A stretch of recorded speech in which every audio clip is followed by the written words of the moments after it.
Welcome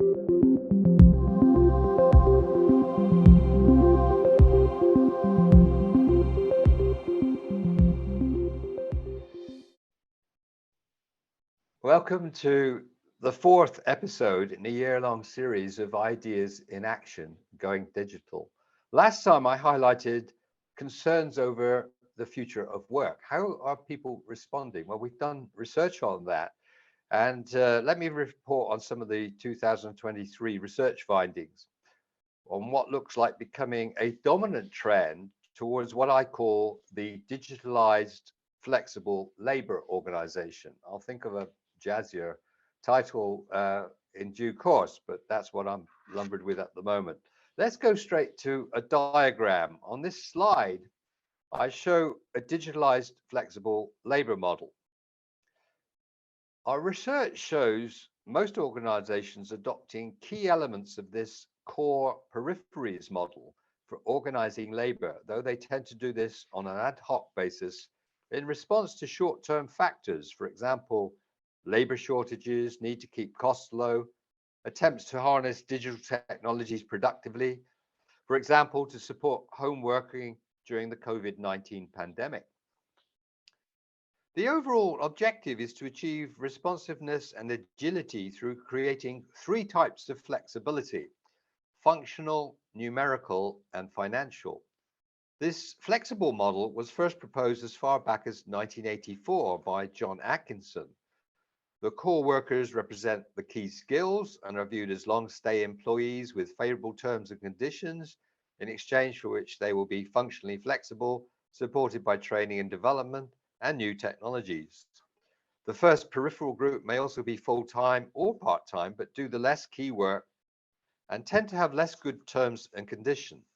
Then there are multiple other more transactional relationships as the organization draws on agency workers, subcontractors, outsourcing firms, self-employed workers, including these days the open talent economy available globally for mixed skills, both high and low, depending on requirement.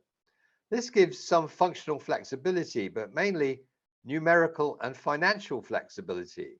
In recent years, digital technologies have given three more types of flexibility: locational, think remote working; temporal, think 24/7; and labor replacement enhancement flexibility through automation and online robo-sourcing.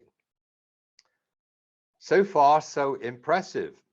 However, there are some unanticipated challenges that are emerging.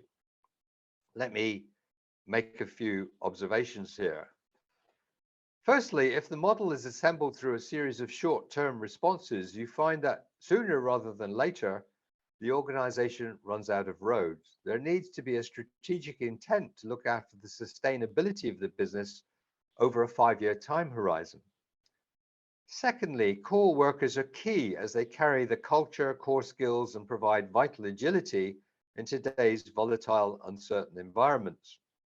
However, there are signs that the model in practice is eroding organizational cultures, and also that not only employees do not behave as core workers, too often they seek to leave the organization in search of career progression, but nor do employers treat their employees as core. Thus, the renewed emphasis currently on something called employee experience with capital letters to correct this trend. Thirdly, the peripheral arrangements tend to be transactional and contractual in character. This does not breed key cultural values amongst these workers. Fourthly, the model needs to be operated as a strategic approach to labor utilization, and the core group needs to be responsible for ensuring that both core and peripheral workers are properly treated and trained to do the tasks allocated to them. I am not sure that HR departments are yet up to this task in most organizations. However, there are some constructive ways forward. My own view is that retaining and building the core workforce has to be the priority target. There has to be strategic clarity around that objective. One part of this is defining who is a core worker in the light of strategy and changing contexts. This is more difficult than you may think.